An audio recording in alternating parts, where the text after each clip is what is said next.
I still did not tighten up that transition, but nonetheless, welcome everybody to another exciting edition of the Technically Trek podcast. It's Sunday night. Happy belated first contact day. Nanu. Hold on, let me get that in there. I can't do that anymore. I used to be able to, but I don't know what happened. The fever? The fever got you. Super glue. Super glue. Just glue them together. I can't do it anymore. It's annoying, too, that I can't. That was my thing. I'm trying a new drink in the spirit of zero sugar. I saw these for the first time at Walmart. It is a zero sugar Mgyx hard lemonade. Not that they're new, but it's just the first time I had seen them at Walmart. And it's not terrible. Now I have been drinking it with a Ricola in my mouth the whole time, so there could be a little. I can't tell what the standalone flavor is of the Mgyx Zero Sugar. But the advantage of the Mgyx Zero Sugar over the Twisted Tea Light is the Twisted Tea Light has 4.0% alcohol versus the regular Twisted Tea has 5.0. But with this Mgyx Zero Sugar, it's 4.8. So it's almost at the normal alcohol level of a Mgyx or a Twisted Tea. So more bang for your buck with zero sugar. I do not have a zero sugar. I just have a regular old Mgyx hard lemonade. Harder. Well, it's going harder because those are like 8%, right? What's the percent on that? You are correct. It appears to be 8 to the extreme. Yeah, see? It's bringing back memories of the old podcast where we just did nothing but talk about drinks for 90 minutes. Actually, I just need to clear my my mini cooler type thing because I got some Pepsi Zeros on sale, so I need to make room for it. And these big ass tall boy cans just don't work. Well, I've been making room because PVG has been stocking it up with the Twisted Tea. So I gave away a bunch of the alcohol that I got for the old podcast that I was never going to drink. Alexis took it all. Damn. Oh, my big ears just responded to saying that. I forgot to disable. I need to mute this big ears. I think there's a setting in there now that allows you to take out words to be triggered. But you can rename it, right? No, you can't. It's either you can rename it to be like Amazon Berthilda or something. There is one setting you can name it computer. You can name it Amazon. I think you could name the Echo's Echo or just Big Ears. And for a minute, you could name it Samuel Jackson, but then they took that out, and you had to say Big Ears, ask Sam what the weather is. But that plugin doesn't even work anymore. But no, I was tinkering around on mine because my mom kept saying something, and it kept triggering lights and shit to turn on and off. And there's an exclusion list in the settings where you can add in words to block out to have it ignore. Now, does she normally tell it to do things? Did you teach her to do that? No, yes, technically I did. I taught her I probably spent about a month telling her, don't pull the string on the lights. Don't hit any of the light switches in the house. Just if you want the light off, say Big Ears, turn off the TV room, or Big Ears, good night, or Big Ears, turn on the TV room heater.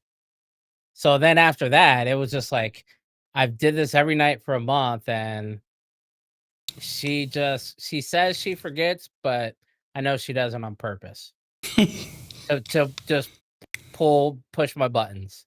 Okay. Because I know for a fact when it's cold, she knows how to turn the heater on. So if you know how to turn the heater on, you could turn the heater off. Same thing with the lights. Yeah. So Have now you it's ever? just at a point of I have everything set to turn off or go into what I call the sleep mode at like 2 a.m. in the morning. So the living room lights will go down to 1%. The hallway lights will go down to one of them turns off. The other one goes down to like 2%. The security cameras are turned on for outside and the den living room area. I think that's about it for right now. I'm probably going to add some more cameras because as weird as it seems, I'm probably going to add a camera to her bedroom. So That I can sounds very see. weird. The Sounds problem is inappropriate. this. My. The problem is this. She doesn't. So my mom's on dialysis, but she doesn't understand the concept. Is if you don't get dialysis, you basically become septic and you start feeling bad. So she'll skip a day of dialysis just because she don't want to go, and then she doesn't because she goes every other day, and then she doesn't grasp the concept of why she feels bad. So now she feels bad and she doesn't want to go the next day. And then it's damn near, your ass needs to go or we're going to the hospital come the third day. There's a So- bug stuck in the bug zapper. Oh, yeah. Oh, Mine just God, I might have to go flipped turn it off.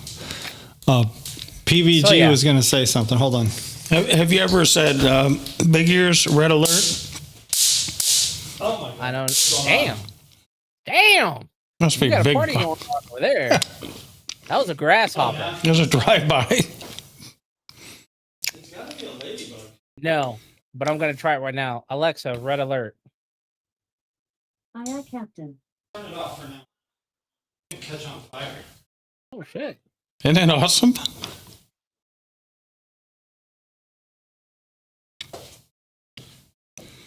Alexa, stop. That is something. Alexa, go home. Alexa, stand down.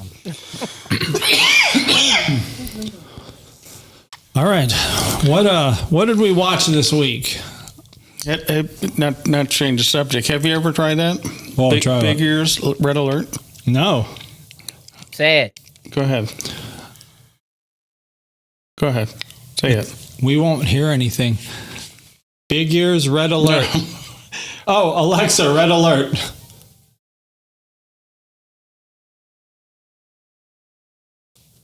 What'd she say? She said, I'm sorry, I'm having trouble understanding right now. She's probably got Internet ladybug connection. stuck in her microphone.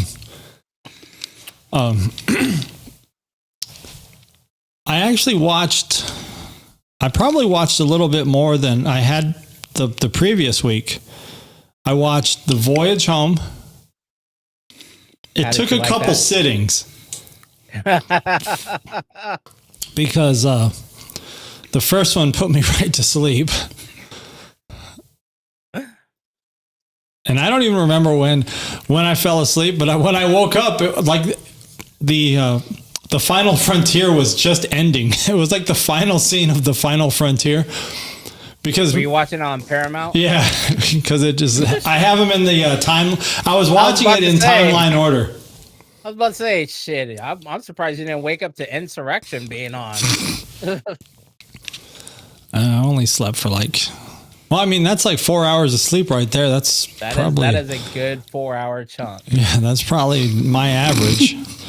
But so the next day or later that day after work, I went at it again, and I was actually I got into it.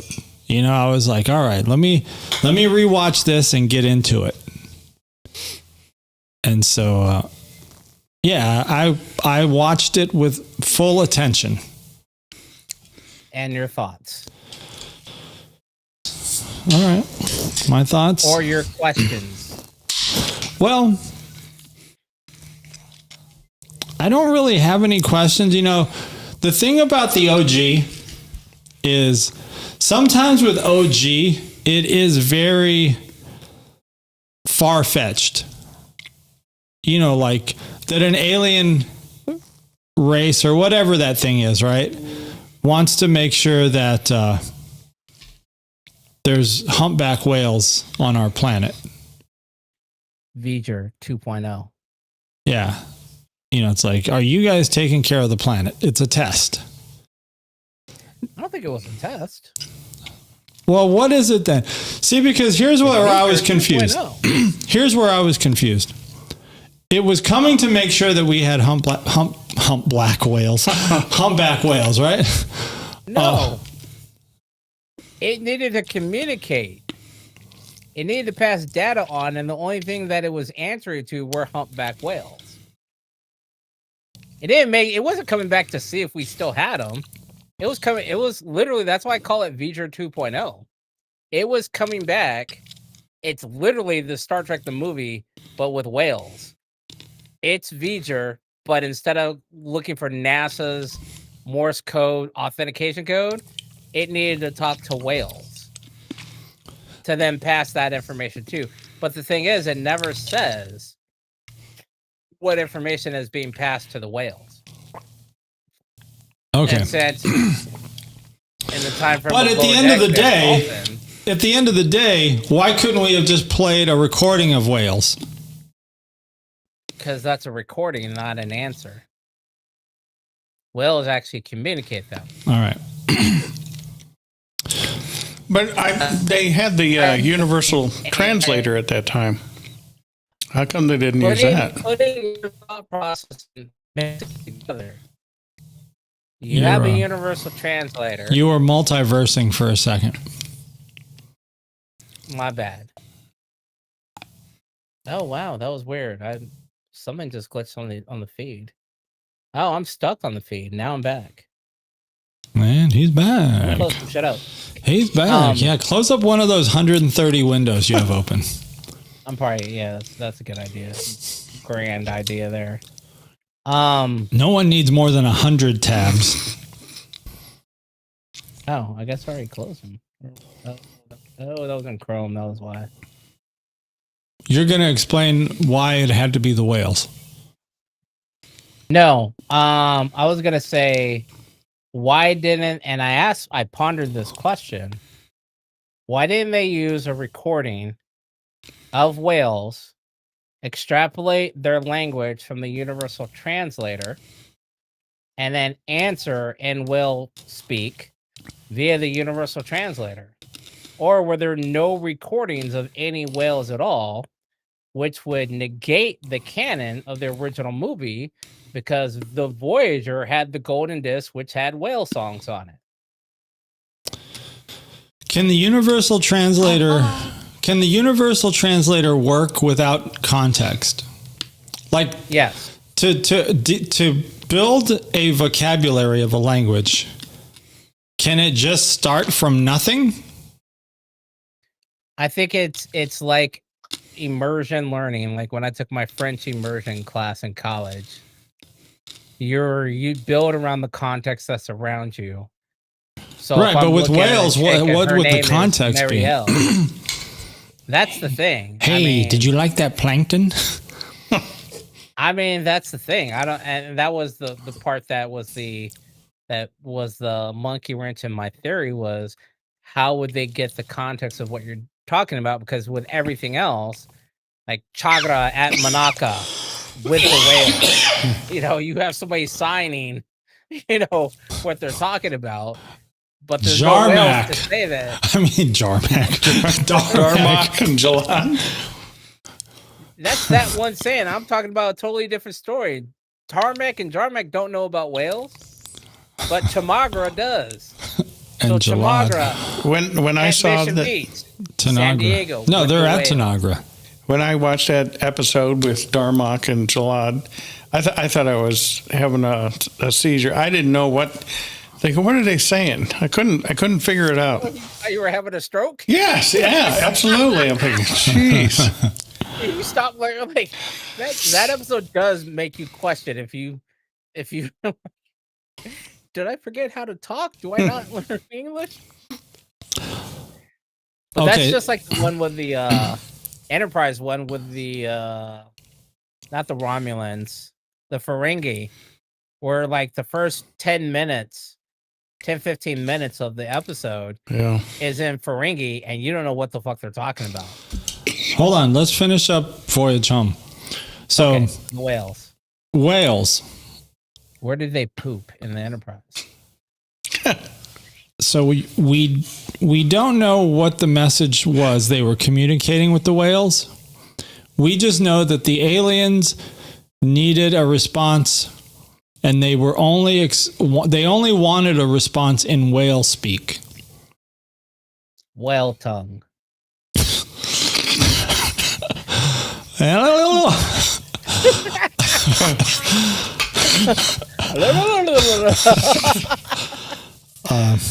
That's probably, if you slow that down very much, it becomes. Okay, so so here's where I'm confused.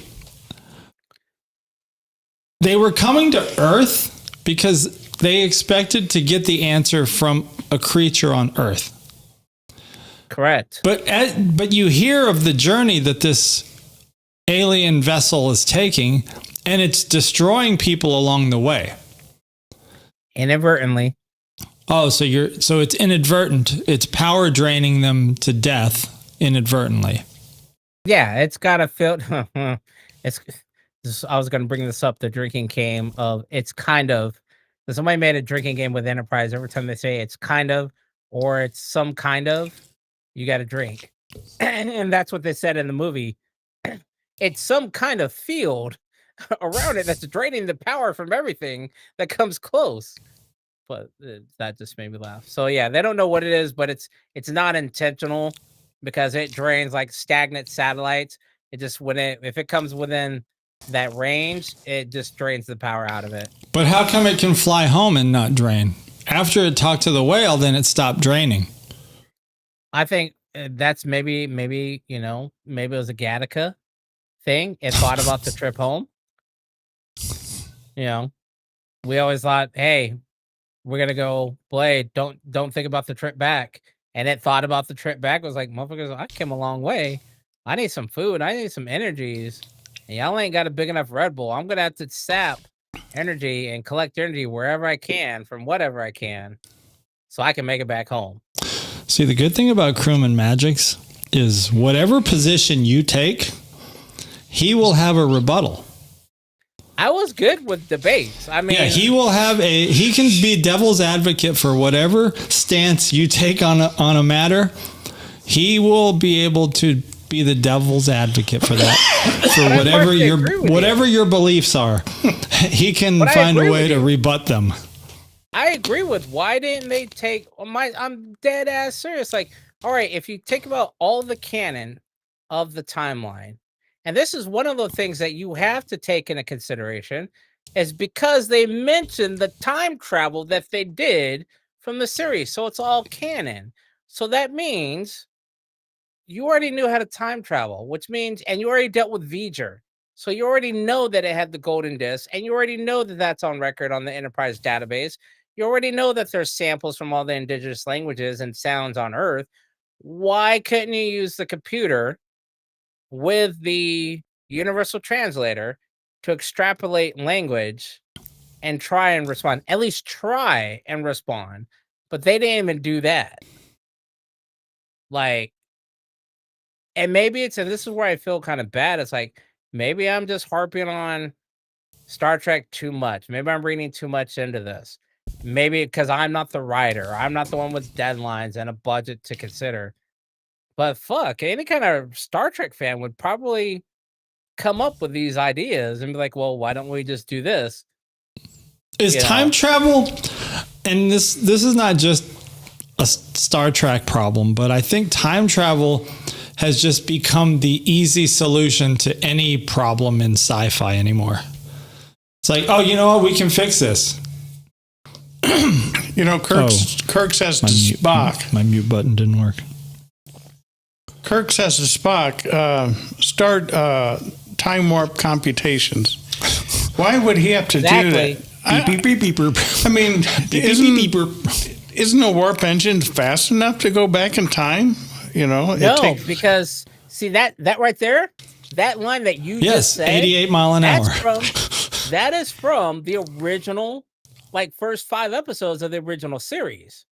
That calculation that Spock has to come up with was a warp core, an energy field mix, where Spock was like, "Oh, I don't have the exact thing," and they're like, "Well, you're gonna have to guess," and that's what allowed them to time travel in the series. And then they're like, "Well, shit, how do we stop?" And they're like, "Well, disengage the engines, and we'll start slowing down and backing up." So that's the reference that I'm talking about. That exact line that you're talking about, Spock, work on your time warp calculations, which means they already know they can time travel with the warp engine.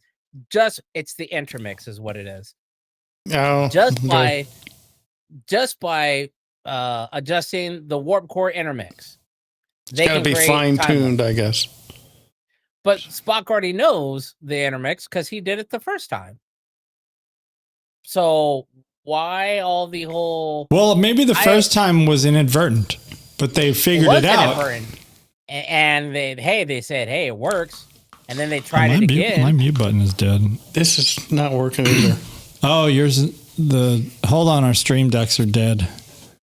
Oh. Who is Dream Seasons, Sherry? Oh, now it's who's Bobby? Oh, never mind. I got it. That's a reference to We're Dallas. back. Who shot JR? Oh. JR. So, yes. So, yeah. Okay. Star Trek fucked up Voyage home. its own shit. Because why did they need to fly around the sun and use a braking maneuver when they could have just used the warp engines themselves? I guess they were going really, really, really, really, really fast. Oh, Sherry says she's watched more than a dozen episodes. Wait, what? Holy shit, that was... Oh, but she's watching them out of order because she's watching it on Pluto. It's okay. Order's not super important. So here's the thing with that, Sherry. There is one of the Pluto channels. You need to make sure you check all of them. So I want to say starting mid last month, they got rid of the original series channel. So now you have the original series intertwined with Enterprise. And I think they will show a movie in between. But the other ones like the Voyager channel and the DS9 channel, those are solid. And I've been watching them in there while I game, and those are still going in order. But if you want, I would recommend, if you want to make sure you don't miss something, definitely use Paramount Plus because they got a deal going on right now, or wait a couple more weeks for the Amazon Prime one. That way you could definitely watch them in order and not worry about missing an episode that they may not have license to play. That's a lot to take in. It's a show something. Oh, she's watching some season 2 of OG. I'm only on like episode 4 or 5 of OG. Yeah, I think that's about where I'm at. But I have been watching a lot. Oh, Voyage Home. Let me finish up my thoughts. So the whales, okay. The whales are the key. So in my mind, the whales need to be alive to reply back to the alien vessel. Next, the alien vessel just inadvertently destroyed everything in its path on the way to Earth. But once it talked to the whales and leaves, it's no longer destroying everything in its path. And here's what I don't get. Do we not put a tail on it? Like, do we not just say, I was about to say that. Hey, let's, where is it now? Like, same thing with, like, maybe we brought this up with V'ger, too. It's like, can't we just make sure? Yeah, let's just see. Okay. Yeah, we need to see where That these is my guys big, go. Like explosion, but it wasn't an And then we explosion. need to put like a little probe there. Or like, To see if this motherfucker moves again. right, when he comes back, we need a deep space probe, an outpost, to Like, send us a hey, message. Make way. Don't get within X amount of parsecs so it doesn't fuck your shit up. Get the whale, call up the whales. Right. You know, and in addition with that, because they brought him back to the future, start recording these motherfuckers and get some universal translator, get a team. Here's the team. Because if one of these cousins or whatever come back here, ask it again, we can respond back and also know what the hell they're telling imagine us. talking to a whale with the universal. Hey, Johnny, how's it going? Hey, How was your swim? So I see you killed all of my family, including the second cousin. You know, just for fact. Make sure they're happy. That's another thing I was going to bring up. The scene where the whale hunters are about to, shoot the spear, and then they have the cloaked vessel get in between. Wethel. Why? Wethel? Here's what I would have done, because whale hunters are obviously bad people. No, Just- why? Why? Well, because they're killing a species that's going to end up in the possible destruction of our race. We don't know that at the time. That would be like saying we're evil people. But we killing know cows that right but they know it. Kirk knows it. So why not just say, you know what? Just hit him with a photon torpedo. Because, man, Hit him with a Every other- photon torpedo. Because our prime directive. they already fucked that prime directive off, all the way off. You can't. Why would you destroy that boat? Because There are they're- other boats in the ocean that are doing the exact. It's legal. So just because, according to your standards now, a better thing would be like, hey, leave a note with maybe a CD showing proof of, hey, you're hunting whales to extinction. You don't want to do this anymore. you can't. Right, You stop. couldn't convince anybody in the 80s of anything. So then you're just gonna blow up a boat for a dude that's trying to put food on the table for his family. Yes. Was it? Speak up now. No, I Blow would. him up. That would have been my decision if I were. And why didn't the girl, the avid whale loving girl, why didn't she suggest it? To me, that would have been I'm realistic. saying That girl should have been you're like, okay. blow those MFs up. Like, those You're guys are trying to okay kill with my this. babies. So the greenhorn on there, he's fresh out of high school, got his first summer job to buy that '88 Corolla, and he's just putting in his work. He ain't got nothing to do with it. He's not even shooting harpoons or nothing. He's just dragging line. You want to kill him because his boss is shooting a whale, trying to put food on the table. That's fucked up, yo. If I was from the future, I would. Yes. You have fucked up now. Now you fucked If I was up. from the future. Now you fucked Okay, up. and Now you fucked up. final Now you thoughts. fucked up. Somebody Now brought you up. fucked up. Most Now you illogical. have fucked up. Somebody brought up the Prime Directive. There's a PPG scene where Scotty brings up the formula for transparent aluminum. That hadn't been, that probably to this day still hasn't been invented. It's plexiglass. I know. That's all it was, but they didn't call it plexiglass then. But no, see- but they used the term plexiglass in the scene. Well, Scotty says, well, how do we know he's not the one that invents it Right. to begin with? In which So case, he just created a time paradox. exactly. By teaching him the formula, he therefore then gets credit for inventing it. Because he taught the other guy, his younger self, how. I mean, Scotty does the same, or Spock does the same thing to Scotty, and the Kelvin Star Trek.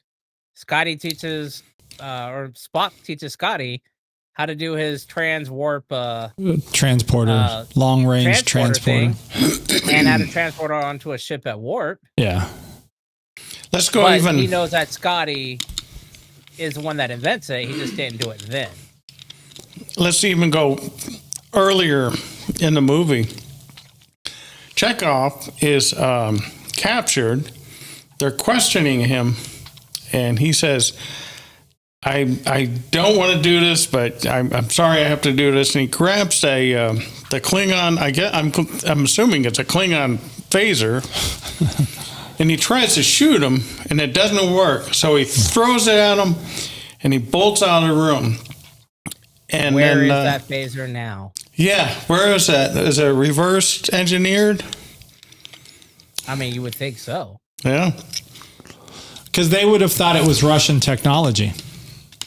Exactly. They would have reverse engineered it thinking it was Russian technology. And when they probably couldn't figure out how to reverse engineer it, then that should have frightened them. They should have said, wow, Russia is much further along in technology than we realized, and we need to catch up. And that would have led to a whole different timeline. That would have escalated That the would have Cold laid War. Yeah, the the Cold carrot. War would have taken on a whole new life. That would have turned that tells me, if going with that thought process, that when they left Earth, they literally set the foundation for the Terran Empire. They would have, because they've gone through, they've already broken the timeline. They've created a nexus or a new branch off of it by going back in time. They've left shit behind. They've interfered with shit. They've given knowledge. And now you left a weapon there that they can't reverse engineer, left by the Russian whiz kid who just says Wessels instead of, and clearly he's Russian. So yeah, that would have led to the whole, we need to be more militaristic, which would have led Russia being more militaristic and everybody being very more, much more militaristic, which would have led to the Terran Empire once they got warp and everything else like that. I could totally see that. Holy shit, we should write a book on this. Hey, why your scene is looking dark? What's going on? Are you in mood lighting shit. mode? Oh no, I had the window open and I had enough light. But I just realized that myself. I was like, why am I so dark? Dang. Well, that's because the lights are not on. That's probably also why I went multiverse. Camera's like, well, shit, we can't get shit. Let me take a look. Yeah.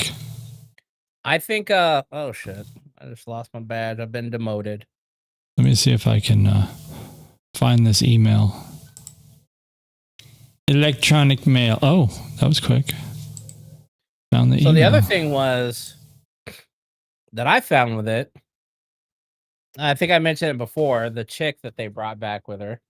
And apparently now she's going to be in a new comic that carries on after that movie. But my big thing is, how come there's no lost persons or missing persons report? Of who? The girl? Yeah. Well, she said she had nobody. She got coworkers. She was a leading whatever. Well, they probably lab. probably just wrote her off as, you know what? She's mad the whales are gone, and she's went after them in Alaska. Okay. You know, on that note, before we jump into news and rumors, enough of the voyage home.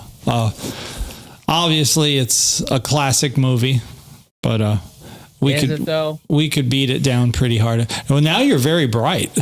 I know. We have extra light coming in. Oh, okay, that's good. Where would you put it? Where would you put it on your ranking? Well, not as bad as the Final Frontier. Final Frontier. I'm trying to remember. That's the one where it's like Spock's brother or Cybok? something? Other, Yeah. yes. It's half brother. Yeah. Show me your pain. And I need my pain. Makes me want to live. I don't know. Final Frontier, and see, a lot of people keep the motion picture up high in the rankings because it started the whole movie trend. But if you really had to rank it, it would probably be one of the worst movies. Definitely one of the worst movies. You know, if you like, it had a great soundtrack, obviously. What? I don't know. I'm just trying to give it, Just trying to find something to be nice give it about something. it. But Look, it sparked an idea. It carried over nostalgia from the TV show. yeah, But outside of that, super duper plot holes. Uniforms, like the props, shitty. yeah. I guess the only thing that was really, and maybe that's why it's so long and boring, is the only thing it really had going for it was the cinematics. Yes. But the cinematics were so fucking long, for at least my generation or my taste, that it made it too fucking boring. Ooh, But there were good shots. We're going with the lemonade. The Mike's Hard Lemonade watermelon. Was that That's a a good variety pack? Yeah. 0 sugar. If you're into that kind Oh, and that's at Walmart? Yeah. I'm going to have to go ahead with the Walmart because I do like the Mike's Hard Lemonade watermelon. Yeah. And this is 0 sugar. And it actually tastes good. I'm not tasting any difference. You know, I'm not tasting any dietness about it. I was gonna bring this up. Watching, especially with OG episodes, there was only one episode where they grieved a guy who died in an episode, and I think it was the one where they were about to get married. The guy, and so at the end of the episode, they had like a tribute to the guy who gave his life or who died in that battle. I think I know which one you're talking about. I think it was the first one where they had a battle with the Romulans. Yeah. I don't remember. And the Romulans kept cloaking, but I think Kirk found a way to just hit them. And that was like the first time the Romulans said, "Oh, this dude Kirk, he's going to be formidable." Light refractions. Spock found the slight light refractions. Yeah. Okay. But my thought was, man, all these people, especially in the OG, like, what's the one where the guy creates the robot girls and they go down in the caves and like 3 of the crewmen die and there's just nothing. They're not robot girls. They're old heads. They're grannies and they take a pill to make themselves. No. You're thinking of Mudd's women. You're thinking of Harry Mudd's girls. That's where Lurch starred in it. I can't think of his name. Yeah, this is one. This is one. The androids. Yes. Okay. Yeah. That's the episode where I said there had to be a lot of titties just hanging out behind the scenes. Because I was like, there's nothing. A lot of crewmen also died in those caves as they were walking down, and it's just like no one ever has any remorse or there's not even like a moment of silence at the end, like when the captain comes back to the ship and everybody's good. They're all just laughing. Ha! Let's head on to Alpha Centauri Warp 1, Warp Factor 2. There is a website that breaks down per episode how many people die. Man, Kirk should not be fucking captain. He's just getting motherfuckers killed.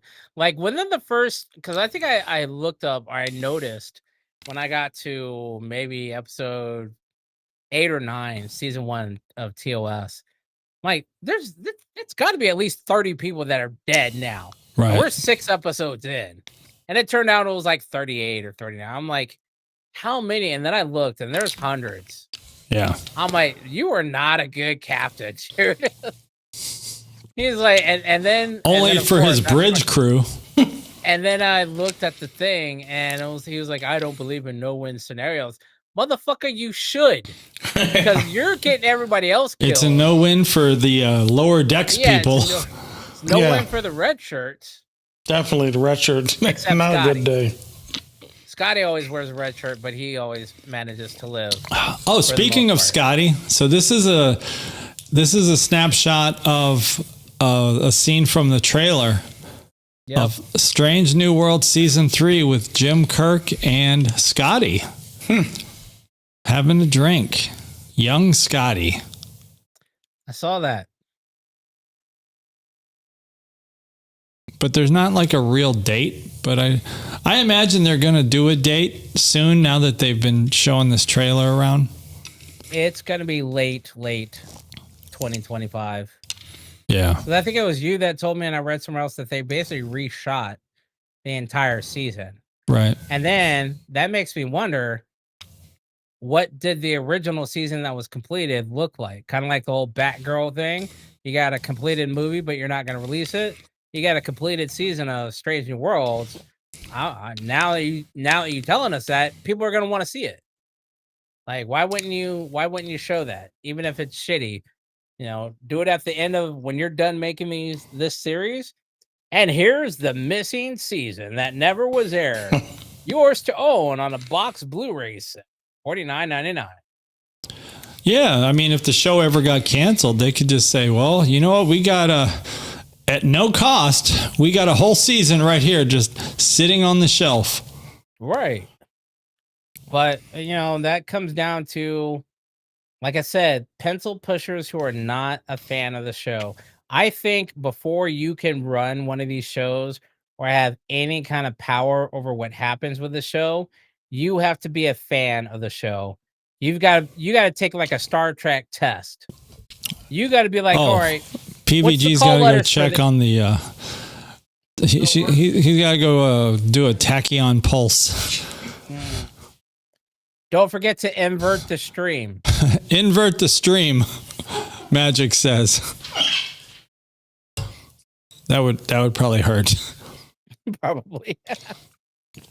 The yeah. technical babble jargon. But yeah, I think they definitely should have to pass a test before you have any kind of power over what goes on with the show. Because if you're not a fan, you're just pulling shit out of your ass. What you think people want to see, and you have no vested interest in the show other than money.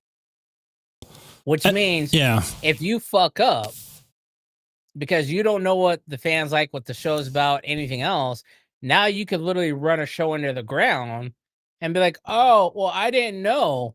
Of course you didn't know, because you're not a fan of the show. You could have made this thing a multi-billion-dollar, multi-decade series, but you fucked up.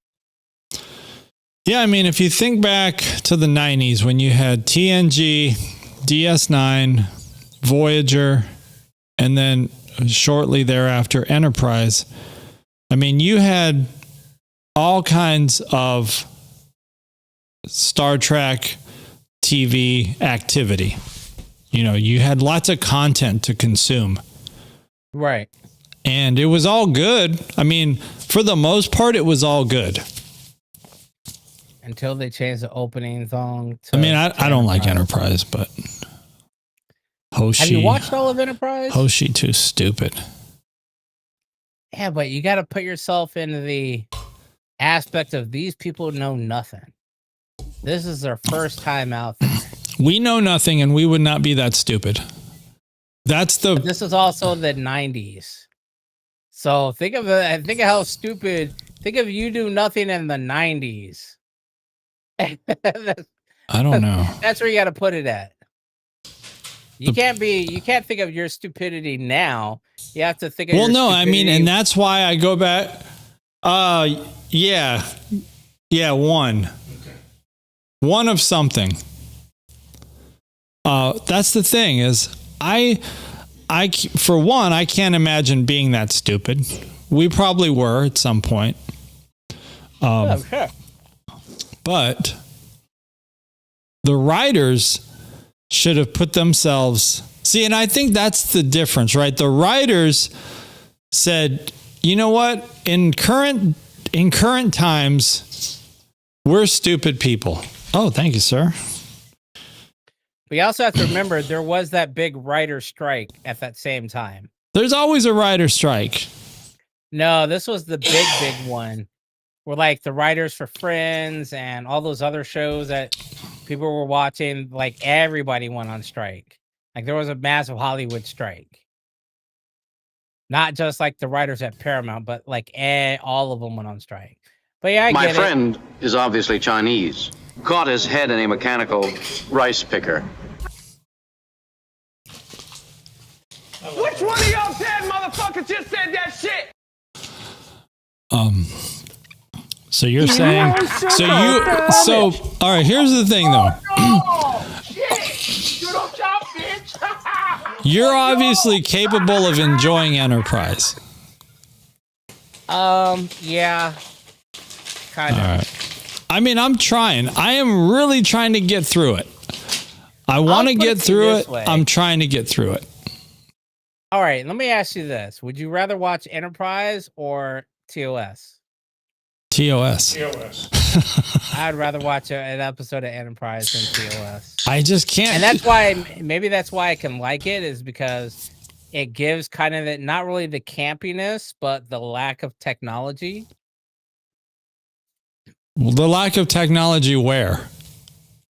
Like in Enterprise. Like, have you ever seen their phase pistols? They look like they're off of the Spaceman Spiff comic. Like, here's the difference. The writing for Enterprise that was written in the 90s is worse than the writing for OG, which was written in the 60s. I don't know. Maybe it's just I just find the Enterprise. OG more entertaining. Like, I'm entertained by the OG. With Enterprise, it's forced. I can watch. No, OG is forced for me. It is so forced for me. Like, if in order for me to sit through and watch probably 5 episodes, I would have to have that Clockwork Orange shit propping my eyeballs open with like eye drops constantly fed in, and then slapping me across the face to keep me awake. As I could so easily. I'm at the point now where some of the episodes get my attention, but still a whole lot of them I'm fighting to stay awake. I like them both. Of the afternoon. I like the OG because I'm older than you guys, and I watched it for the first time as it was airing.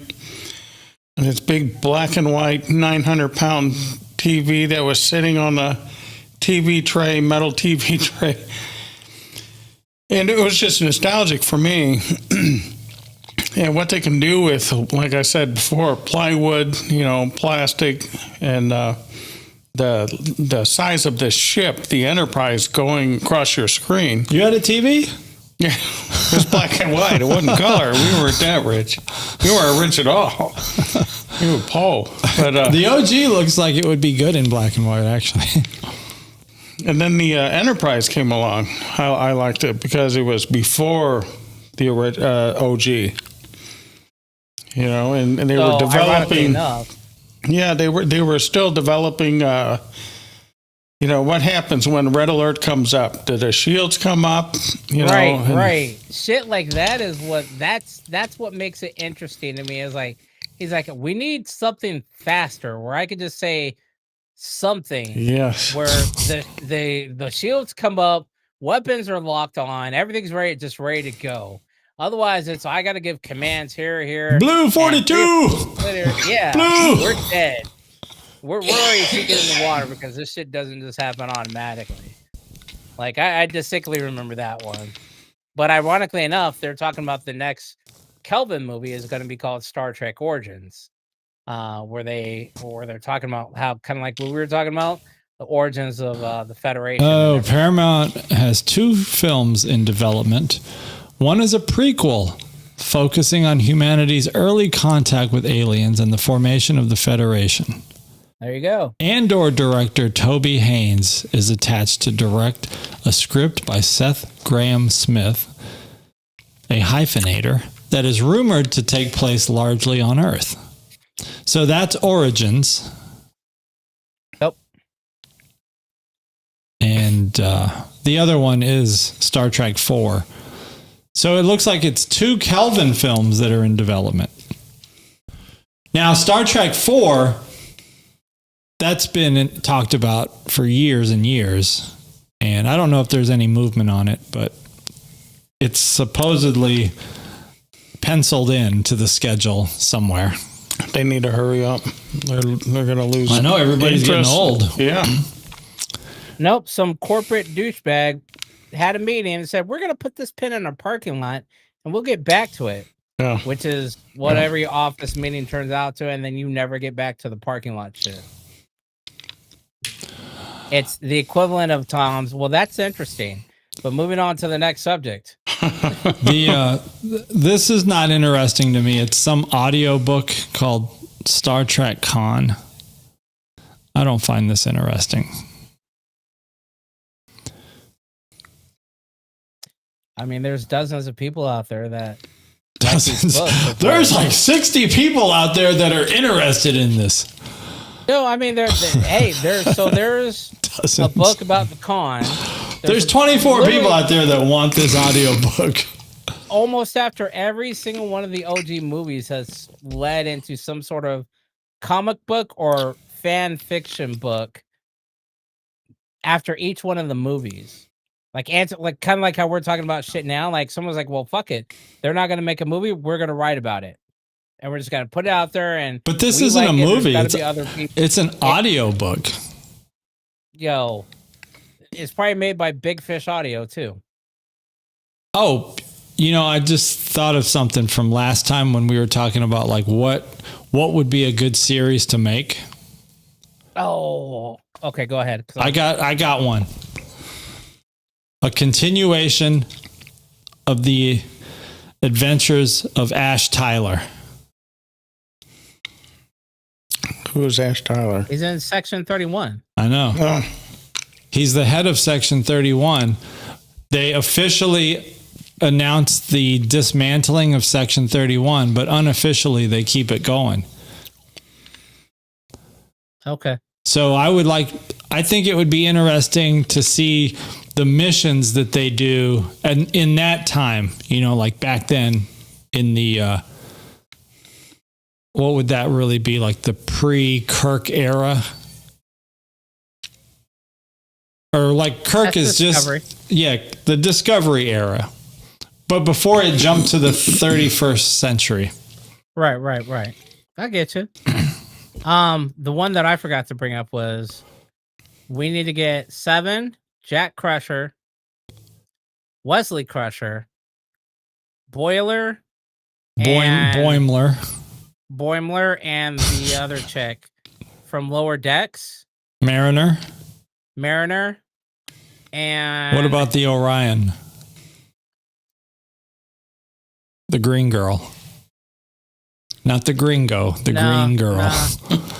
Nah, her and the Cyborg could stay in their own series. All right. We need like one more, and I thought about. So basically, like Lower Decks live action. No, because it would actually be 7. Oh, all right. So it's 7, Jack Crusher, Wesley Crusher, Boimler, Mariner, and LaForge's daughter. Okay, Sydney. Now give us a little rundown of what happens in the first season of this. Is it like a love story? Like a love quadra what's that shape where there's like 4 things? No. They are going to take Boimler's pad from Lower Decks, from the alternate universe, and they're going to track down. They're going to go back to the Delta Quadrant.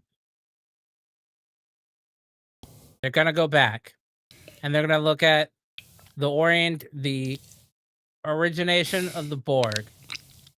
That's their goal. They're going to go back in time? No, just go back to the quadrant. Oh. And basically, they're archaeologists. But in process, they're going to come across the Doomsday Machine. They're going to come across the alien that wanted to talk with the whales. And they're going to start, and they're following the trail. Well, no, that's V'ger 2.0. They're going to come across that, and it's going to be burnt out and basically a dead husk. But there's enough information where they can scrape some information from it. And then they're going to pick up the trail of V'ger. And they're going to just keep following it. Kind of like if you ever watch Stargate Universe, they're just going back to the center. And then they're going to go past the Great Beyond, where if you just watched Final Frontier, where why does a god need a starship? They're gonna go past that, but they're in search of the origination of the Borg, but they're gonna come across all these other things, and it's basically gonna be like a throwback. It's gonna be like new episodes, but every other episode is gonna be like a flashback to something from the original series or something from any of the other series. So like when they go back to that one where the little ring that they brought up in Discovery, but was originally in the OG one where they go back in time with Joan Collins, they're going to come across that guy again. And they're either going to be in search of Joan Collins. I forgot what it's called. I want to say it was the Doomsday Machine. You're talking about that. The big ring out of stone that they go through to go back in time. But anyway, Timekeeper? but they're also going to come across. That's not the Doomsday. I don't remember what it was, but they're also going to come across the. I don't think I want to have them go back search for the Borg because 7's right there, but they will come across it. They're going to search for the origins of Q.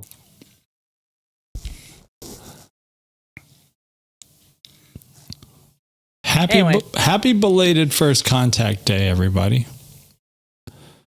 The next couple slides are to celebrate all the women Captain Big Shat Kirk made contact with. Should not even be a thing. It's called her a big shit.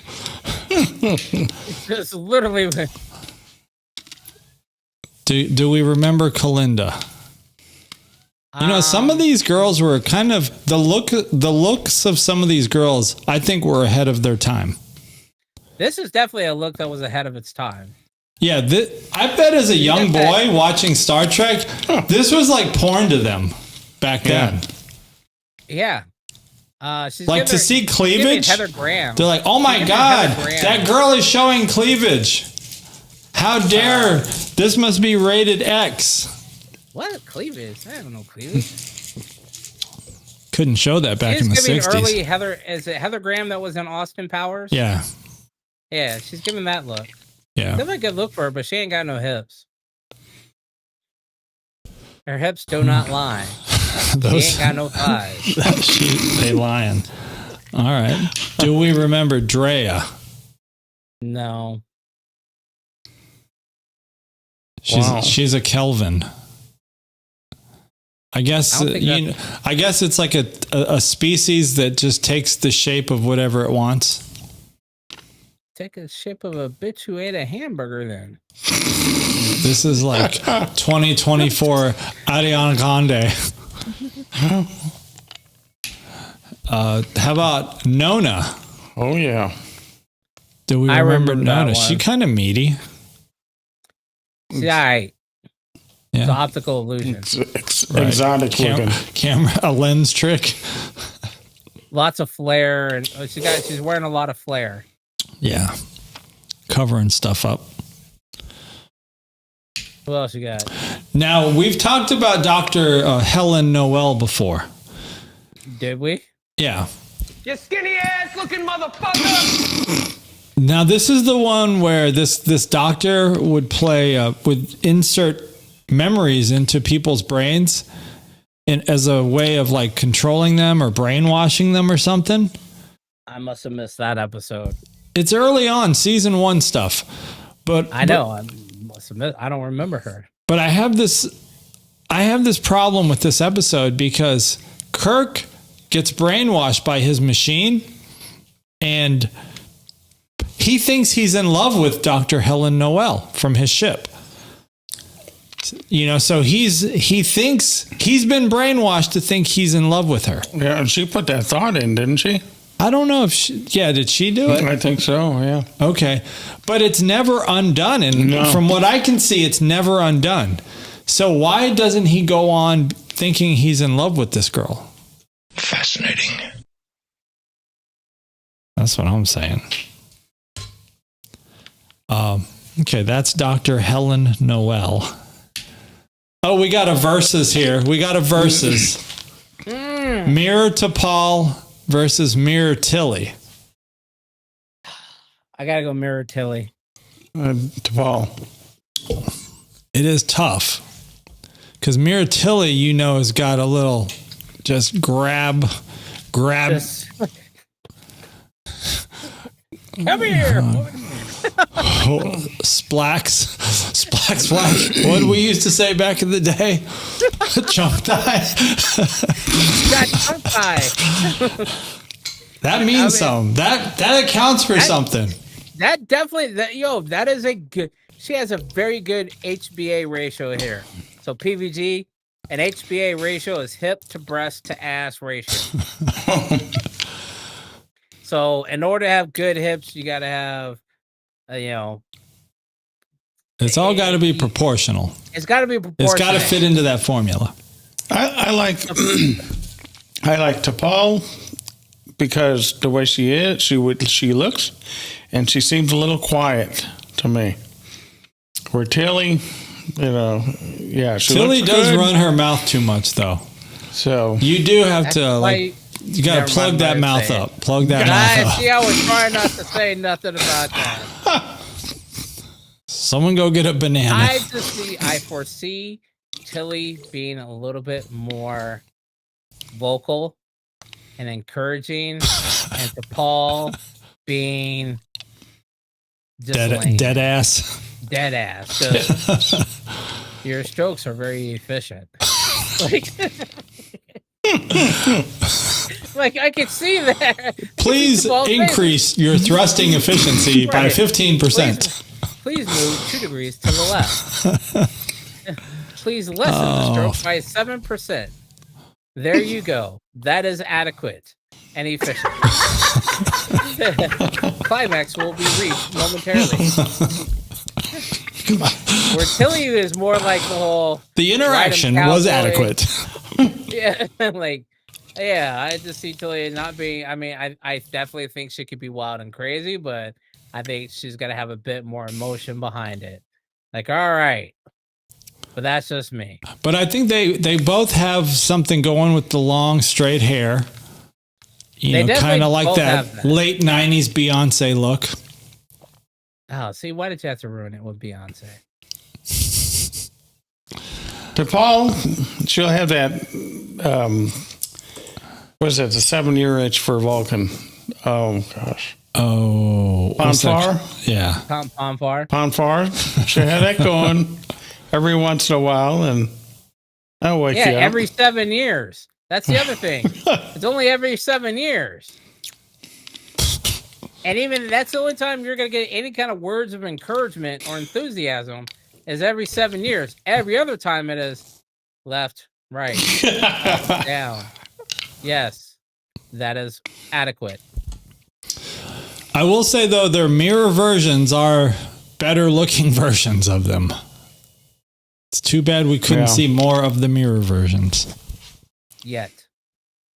Yeah, maybe in season. Oh, and maybe in Starfleet Academy, her mirror version will show up.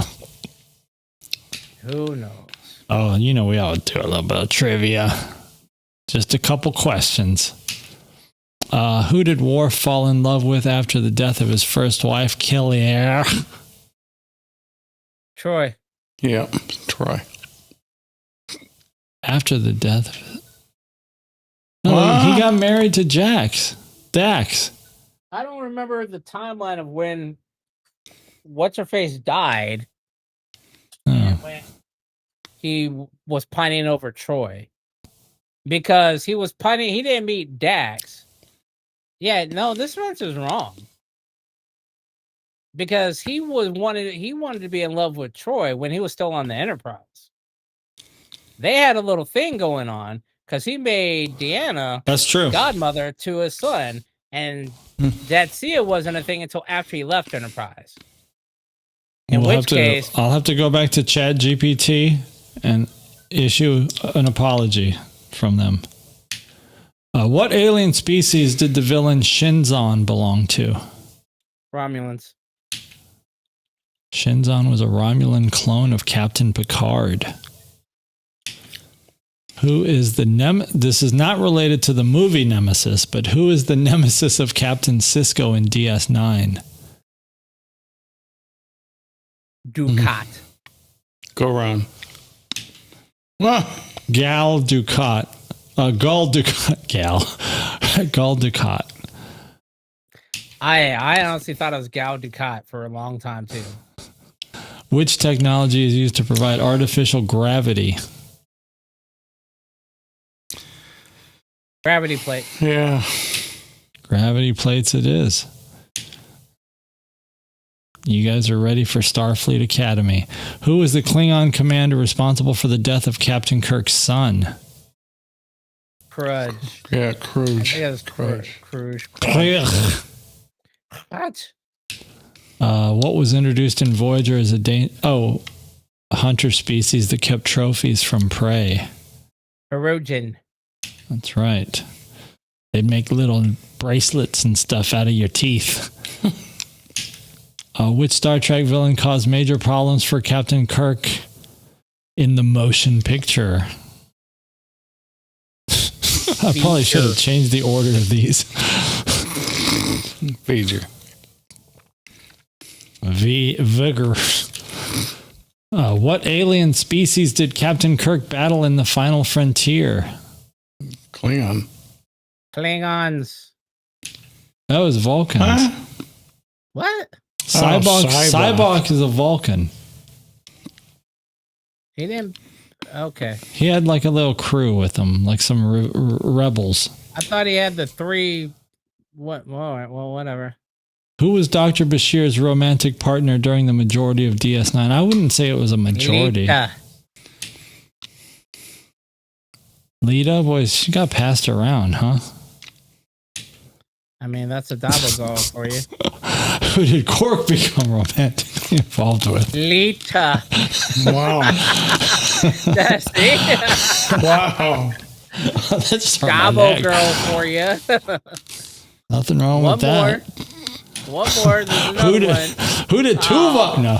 Which character did Janeway have a strong attraction to, even though they never had a full romantic relationship? Mark Johnson. Who's Mark Johnson? That's her. That's her fiance. Oh yeah, that's her Earth guy. And it's Chakotay. And see, here's the thing. That would have been fleshed out more. Yeah. Because I think they did have one with Star Trek Prodigy. Right. And she is all about where's Chakotay, yeah, I think they had some shaboing boings. Some unfinished business.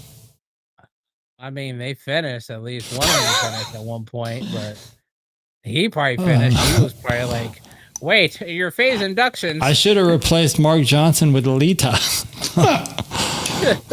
Which villain in TNG was the brother of Data? Lore. Yeah.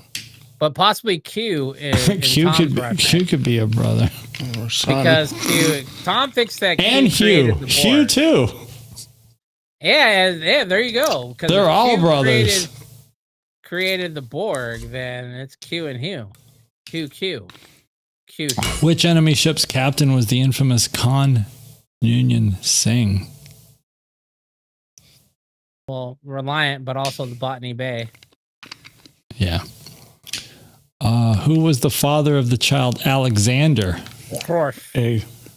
Wow. In Voyager, who was romantically involved with Tom Paris? Seska. Deanna Torres. Yeah, Torres. Didn't they have a baby? Yeah. Yeah, they have a baby. In the later seasons, in like the final season. No, it's literally the final episode. She has a baby. This is literally the Kelvin timeline thing. Yeah, we're in the transwarp, traveling the Borg ship. Oh, she's crowning. Right. Which technology is used by Romulan ships for increased speed and maneuverability? Romulan technology. Singularity drive. Yes. What is the role of a deflector dish? Well, to invert tachyon beams. B. One. B. B, C, and A have all been done through the deflector dish. and through its modifications, as well as communicate with the Borg. What is the purpose of the initial dampeners? C. To I have to go protect with the C. crew from motion sickness. Who had a romantic relationship with Seven? A. A and C. C for a minute, right? C was never realized by one person. That was a one-way relationship. Seven Yeah. didn't realize it. Okay, so like, what? Who are you again? Holodeck, maybe. And then I think Chakotay's was a holodeck also. No. There's a whole They lot had a where it was picnic. like, oh, They had a picnic. that was on the holodeck. Yeah, but it was the real people. It wasn't the real Chakotay. She stopped it. I remember. No, that they did have a distinctly. picnic. They had a picnic though. It was in the hangar. Okay. I'll go. We'll back have to go watch back it. and verify that. What allows a ship to achieve instantaneous travel across the galaxy? Transwarp conduits. Thank you, Borg. Who was the antagonist who manipulated Kirk's crew in Star Trek OG who dressed like Napoleon? I think it's Trelane. Trelane, yeah. Trelane. I don't think I've come across that episode yet. Oh, that's Maybe. season 1. Then it did not leave a mark in my memory. He has like some mirror that Kirk ends up shooting the mirror. Oh, that's right. He flips out like a little baby. He's a like little he's trying to hook up with. Isn't he trying to hook up with Yeoman Rand? Or is that Yeah. somebody else? I thought he puts her like in a fancy dress. Maybe it's one of the different girls. baby. No. Wasn't the greatest remember it now. episode. But supposedly there's a still from the a quick snippet from the Strange New World season 3 trailer. They think maybe Trelane. Like they may be trying to bring him back, and he's doing this. I can't see what that is. He's snapping? Oh. So they're possibly going to say Trelane was a Q, is the theory. That's what I all could the see that. Star Trek, the Trekkies online are saying, that Trelane may have been a Q. And now Strange New World is going to confirm it, which would be cool. I think that would be awesome if because there were so many godlike creatures. Charlie X, Charlie X, his best friend in like the first 2 episodes. Adonis. Yeah, all of these. I think all of these people were all Qs. Mm-hmm. And maybe it's not an issue with Picard. Maybe Picard was the final one, but maybe it was just the Enterprise. Like the Enterprise left an indelible mark throughout history on its multiple variations that they're like, we got to find out what's so special about this goddamn ship. It keeps saving the universe. And they're like, oh, these captains are all bullshit, whatever, go fuck with them. But then finally, they're like, Picard it embodies what it is to be Enterprise. And that's when Q takes an obsession with him. So maybe Q has been doing the trial since fucking what's his face's time, Archer's time. And they've just been following the Enterprise, not Picard. That would explain a whole lot of things, and that would explain all these godlike entities that all the series have come across. Hold on, I'm preparing a couple slides that Sherry sent. Hey, so that guy on the bottom, that was going to be a backdoor pilot to another show if Star Trek did not... it was going to be a spin-off show from Star Trek.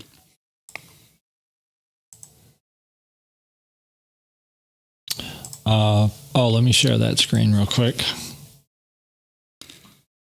Okay. So crewman Sherry had sent over a couple images that Dr. Evil was a kind of a, what do you call it? A parody? A parody. Yeah.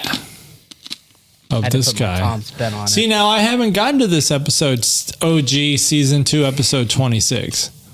Neither am I. I'm about 20 episodes behind. Yeah. It's a good episode. Okay. Yeah, I'll get there probably in the next 2 weeks. Because I'm only getting maybe like 4 OG episodes a week. Trying. I'm thinking about skipping ahead, but I know it's not going to do me justice if I do that.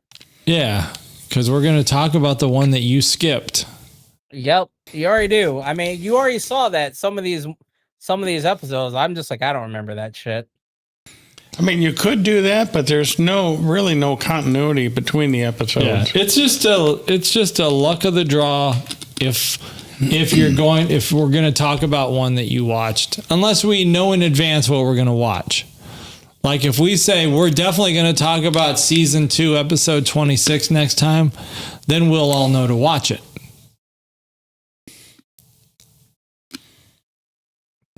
And this is one that Sherry thought was funny. The first Microsoft Teams meeting. Zoom meeting. What is all that? Oh, is that their chessboard? Yeah, 3D That's chess. the 3D chess. Yeah. Which I'm surprised, PVG, you're not rocking that. You don't got one of those? No, I don't. No. Yeah, I think there's as far as the episodes being in order, for the OG, I don't think it matters too much. I don't think it matters too much until you get to like maybe Voyager or DS9. For the OG one, it probably doesn't matter because they were Everything's shot independent in different times and aired in different times. And Right. They didn't air those in order. Yeah.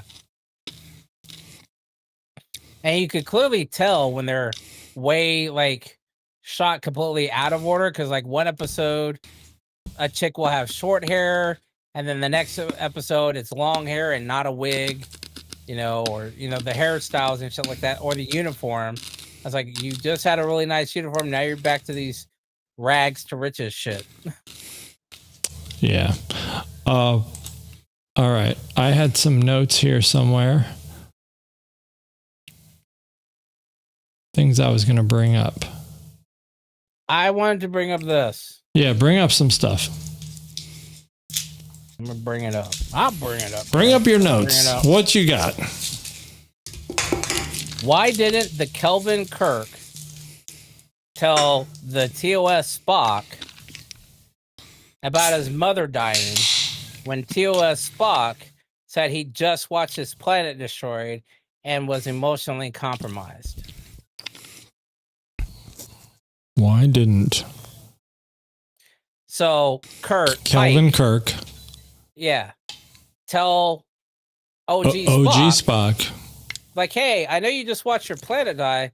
You know your mom just died up there too, right? Wouldn't he have assumed that? No. Or being Vulcan, they weren't as emotional about it as a human Spock would be. is still half human. Yeah.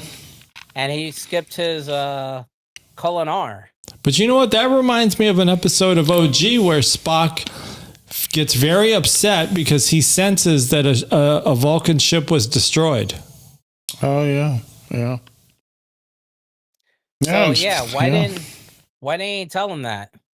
I mean, you would think I mean, he obviously used it against his Kelvin Spock, but well, maybe he didn't feel comfortable with him. said- Maybe he just felt like, I don't know this guy.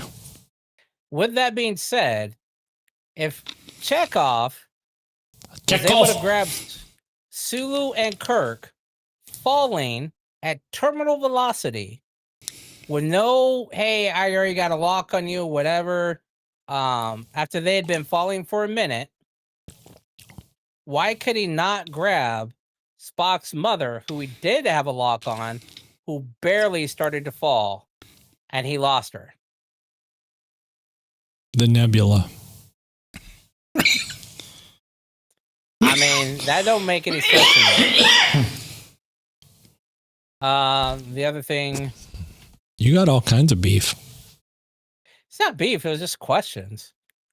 Do you think any of the new shows or series, whether like it's CNN? animated or live action. New shows. New. I thought you Discovery, said news Strange New shows. World, any of the new shows. Hell, you could even go Voyager. Do you think any of the new shows, other than TNG, deserve a movie treatment? Have any of them earned a movie yet? No. Not yet. I'm gonna say no. What do you think it takes to qualify for that? Because we know Discovery's not coming back, so it's not gonna get a movie. I think if any of them would, it would be Strange New Worlds after the series is ended. A Nurse Chapel movie. There you go. Nurse Chapel Or and she's Benga. on taking vacation on like what is it called, Rising She's 4, taking Mbanga's where she's just Benga? on the beach for an hour and a half. No, you would have to have a And she's Nurse got to Chapel fight a with Mbenga. sunburn. It'll be Chapel, and then Mbenga takes on Mbenga. Bang it. Chapel in July at Tanagra. I'd watch that. Yeah, I think Strange New Worlds would deserve a movie. Possibly. Only if they don't do the series. Possibly Picard. What? Picard's too At the- old though. He's not. Yeah, he's It's just like It would be the end of no. Listen to what I'm saying. Okay, go. Picard would be like Picard would do what Shatner did for Generations. I mean, would only Picard's be about to there- be in the Avengers movie in a He's couple about of to years. be in there in the beginning to give some insight and introduce like the new cast. Hey, I'm handing the stick over to you guys. You guys, Here's handing my the torch stick. over. How about a Wesley Crusher movie? But that's what it would be. It would be the stepping stone of the 7 to 9 Wesley Crusher, Jack Crusher. I thought you said that was Spoiler. going to be a series. But you got to get people behind it. So you got to do a movie first with Will Wheaton.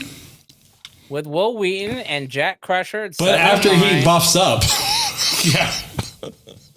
Whatever. He's old as shit as it is. So Yeah. he ain't got to be buff. He's a traveler. But that's what starts. That movie is the start of the series. But he can't be looking like what's his name from Big Bang Theory? What? Can't be looking like Sheldon? He needs to, I don't know, bulk a little bit of bulk Crusher, up. No, Wesley Crusher is not going to be.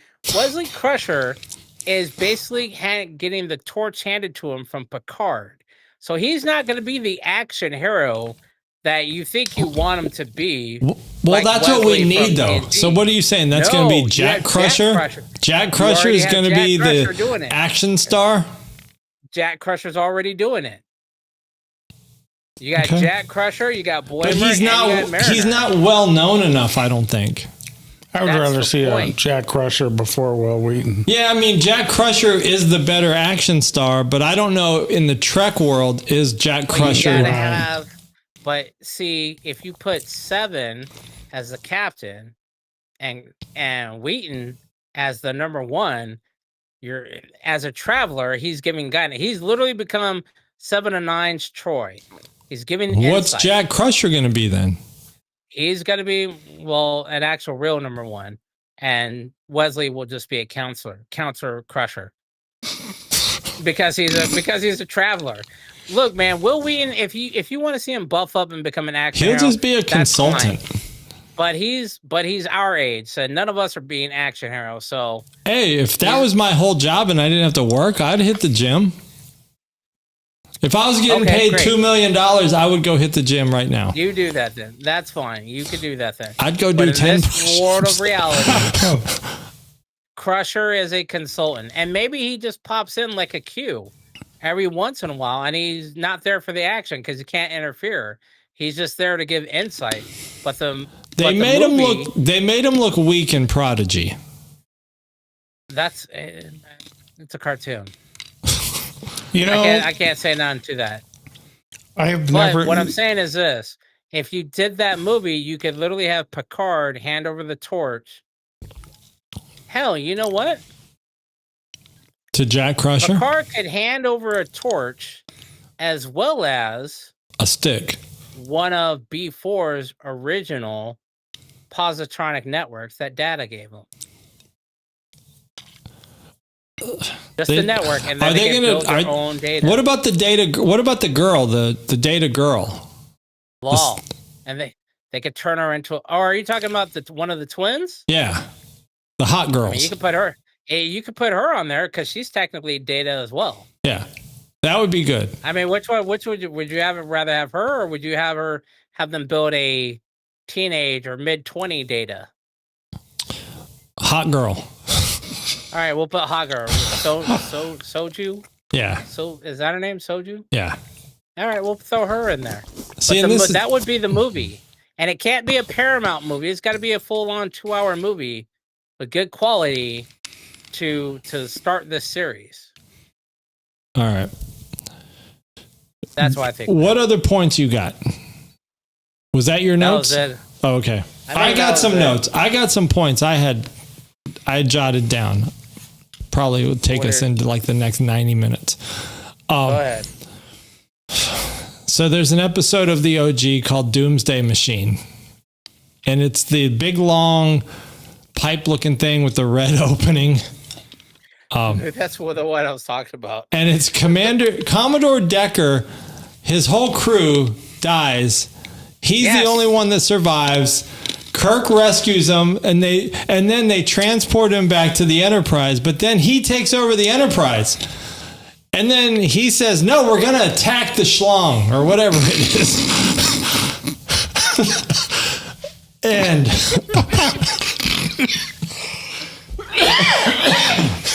oh, God, hold on. I know I got one for that. My name is Jeff. Oh.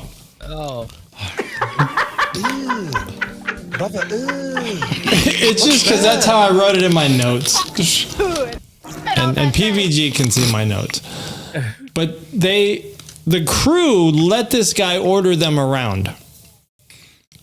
Now, I watched some episodes of other series, and when they had a high-ranking guest on the ship, if that high-ranking guest gave them just an idiotic order, they did not follow it.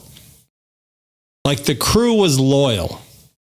But this crew on the OG, they were doing what this idiot told them to do. Like, Spock would not tell them no.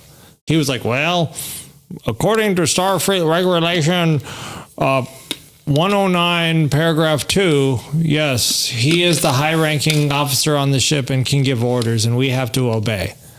And he was like, yes, attack the thing, and knowing that thing was going to destroy the Enterprise.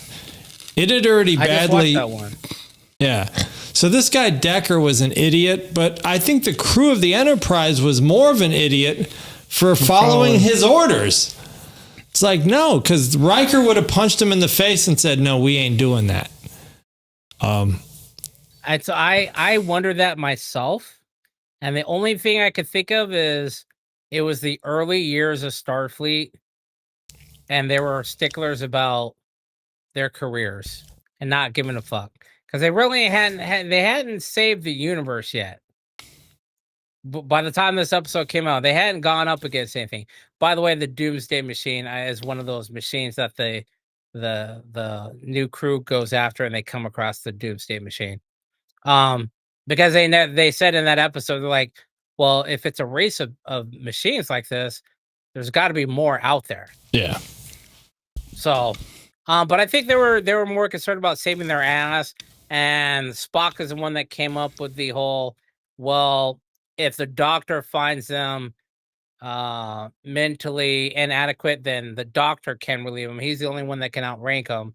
Otherwise, if we do this and it works out bad for us, or we succeed, we're all basically shit canned out of this, off the ship. Now he does redeem himself. Riker, actually, you know what? No, Riker would not do that because Riker didn't do it because that Decker dude was the first dude. I was like, I wonder if this fucker is related to the douche that came on Enterprise D. Motion pic. that You're took talking over. about He's like, Jellicoe? yeah. I'm like, I Yeah, wonder if this dude is but here's the related to him. difference. The difference with Jellicoe is an admiral told them Jellicoe is taking over the Enterprise. That was. I don't give a fuck. I don't give a fuck. But you know what? No, but see, Jellicoe's different. If you go back and look at Jellicoe, you start thinking, damn, this dude actually was good.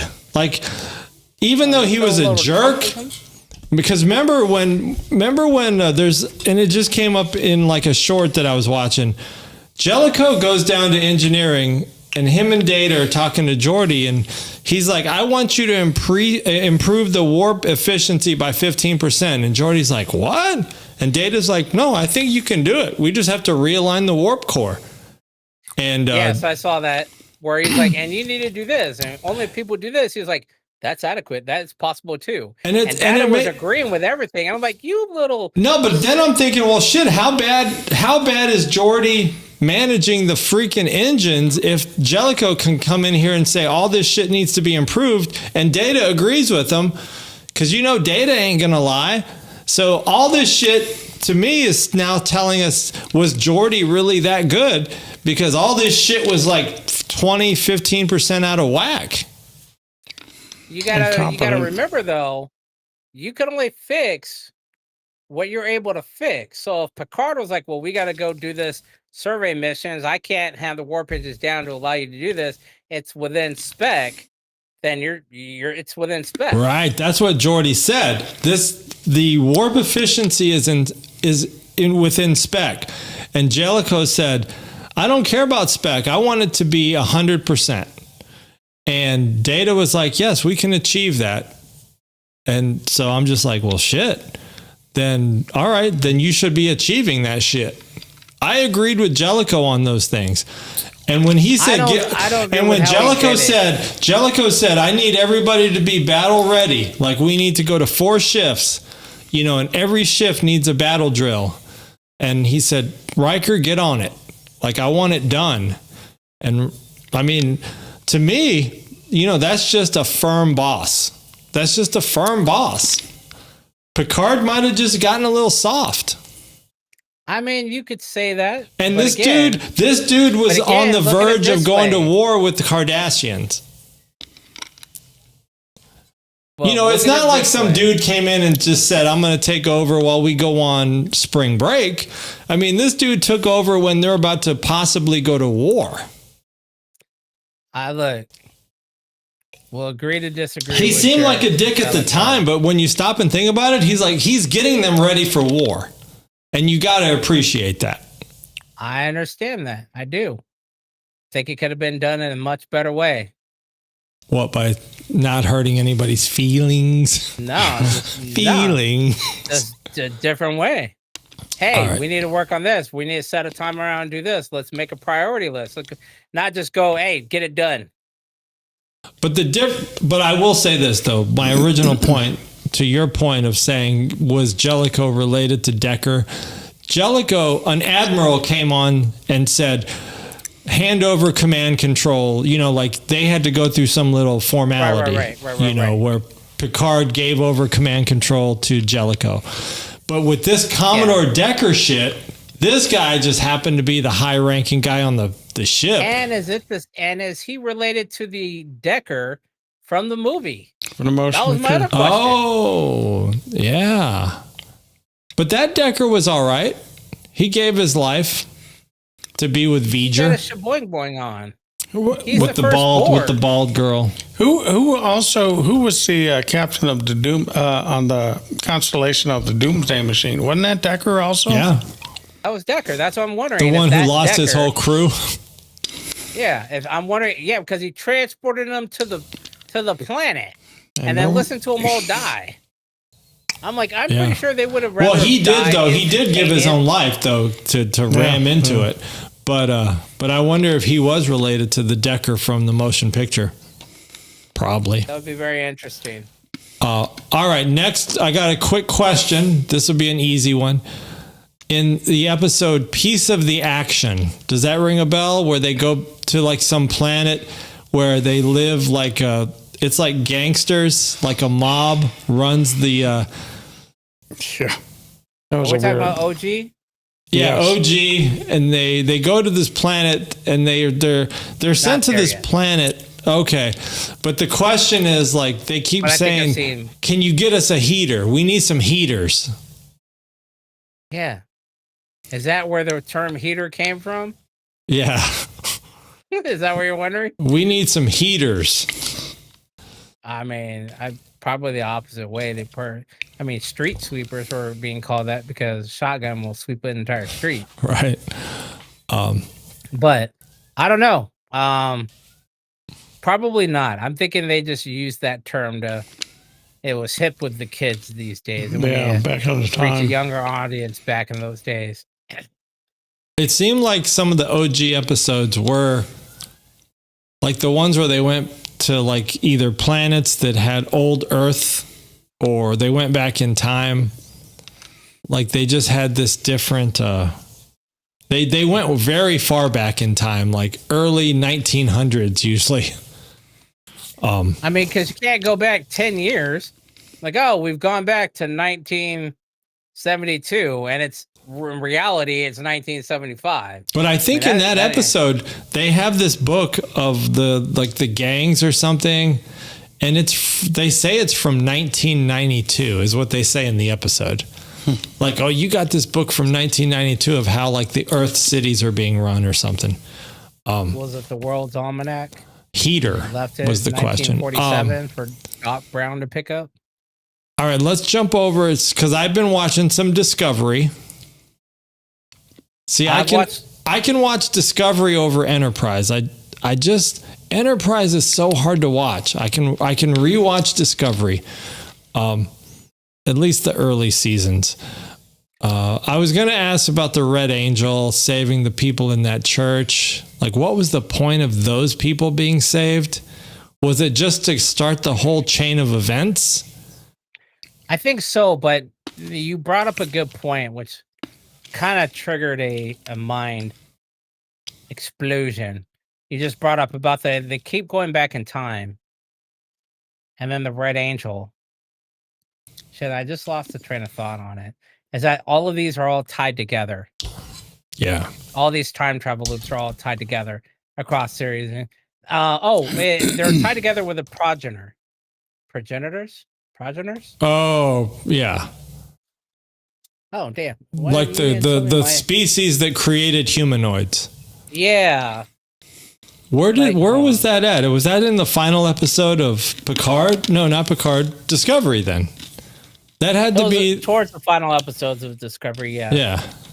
Where they have to solve the mystery, like they have to get the clues and solve the puzzle. Yeah, because it was in TNG.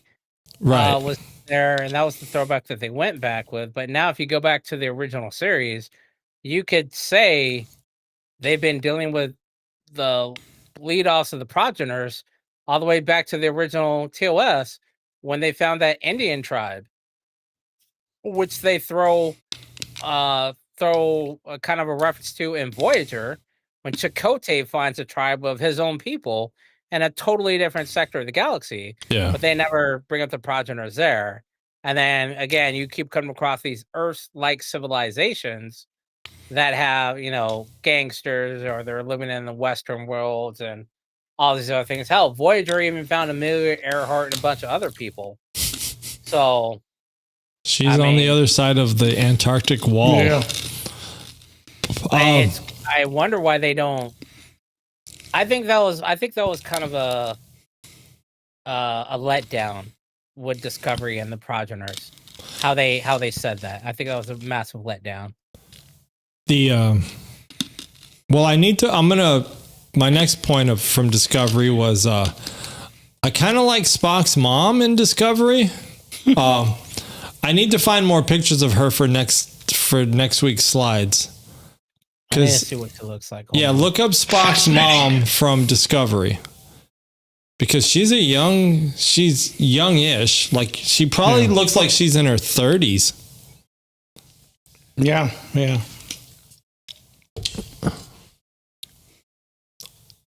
I can't place where she's from. Are you talking about Mia Kirshner? Yeah. Oh, I mean, she got a little bit of thickness in her. up south. HBA, all right.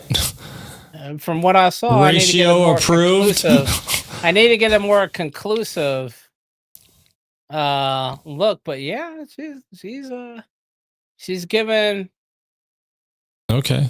at least a partial thumbs up so far. Partial thumbs up. All right. And then the one other thing that I'll bring up about Discovery is when they made it to the 31st century, wouldn't you have looked up to see like what happened to your family tree? Absolutely. And it just didn't look like that's anything anybody cared to do. And you know Tilly would have probably been doing it. But like you would have had to at least figure out, okay, what happened to my family genealogy? Like who's my relatives? Did anybody survive? I don't know. That's a really good question. I mean, it is a couple of 100 years in the. Oh, you gotta check the warp coils. You gotta go check the warp coils. Is that database even there? He's dead, Jim. Could it have survived 900 years? Yeah. No, I'm good. I'm still halfway good here. Yeah, could it have survived that long? All good questions. I had another thought. And is the next series going to take place? Does another series need to take shape after Discovery, in the timeline after Discovery, or is that just too far ahead to have any real? We need something concept? to pick up. See, and I think Starfleet Academy is going to do what you're saying. But we need something to pick up from Picard. You know what I just realized? I don't remember seeing, other than the Klingons in the original season and the Vulcans in season 2. I don't remember seeing any Romulans, any Ferengi. In what, Discovery? Or any Vulcans in Discovery and in its last season. No. They got their own. They got new species. They showed the Breen, which is a Star Wars race. Like literally, it's a race from Star Wars. Yeah, where are the Vulcans? Or where are the Klingons? Where are the Ferengi? Well, let me ask you this question: on a normal starbase, would they have used dilithium crystals for anything? I think so. To power it up? Yeah, power it up. So during the, what did they call that thing where all the starships were? Yeah, the burn. Would all the star bases have been destroyed too? I think you would have less damage than you would a starship. I think a star base, you just would have just lost power. But I think because why wouldn't they have exploded? It's probably safety. They probably have a supply that's large enough that it's also off site and kind of piped in, kind of like having a nuclear reactor, but like a mile away, not directly at the site, just for that reason. I don't know. But the other question, what other? I didn't see any other species in the Federation either. Right. I mean, maybe they're leaning towards becoming Terran-like. Well, I know a lot of planets left the Federation. Oh, right. Yeah, after the burn. But even still, where are the Klingons? We saw the Andorians in the shape of the in the form of the whatever empire, the pirates, the green Andorians, but where are the blue Andorians? I mean, after the burn, I mean, you potentially could have wiped out some of these races, these species that were just refugees, you know, like maybe on planets, because you're talking hundreds of years in the future. So you could have planets on the verge of collapse. So now all the inhabitants or whatever were had to be refugees on starships or, like, and when the burn happened, you could have lost entire races. I don't know. Maybe they need to do a burn movie. What happened? Oh, generational carriers. Mm-hmm. Because that burn happened. So if you had inhabitants, refugees, are like, hey, we need to get back to this planet. Well, we only have these old school cruisers that can only go this fast. It's going to be a generational trip. Yeah. And Discovery comes in, fixes the burn. Everybody can use dilithium. But now you got hundreds of generational ships that are just cruising out there, making their way back. Making their way back down there. Sorry. But then they don't know that the burn is fixed. So they're still just traveling at sublight speeds. I'm retarded? You know what? I don't appreciate that. Okay, one last comment before we wrap, because I got to Captain Lazard is calling. It's a Voyage Home reference. We're not done with Voyage Home. When they're interviewing Chekhov, When the Wethel? they actually say, "Is this guy retarded?" And I thought, why can't we get back to writing like that? Like the writers of that movie to have those cops that are trying to interrogate Chekhov, to call him like, this guy's either a Rusky or he's retarded.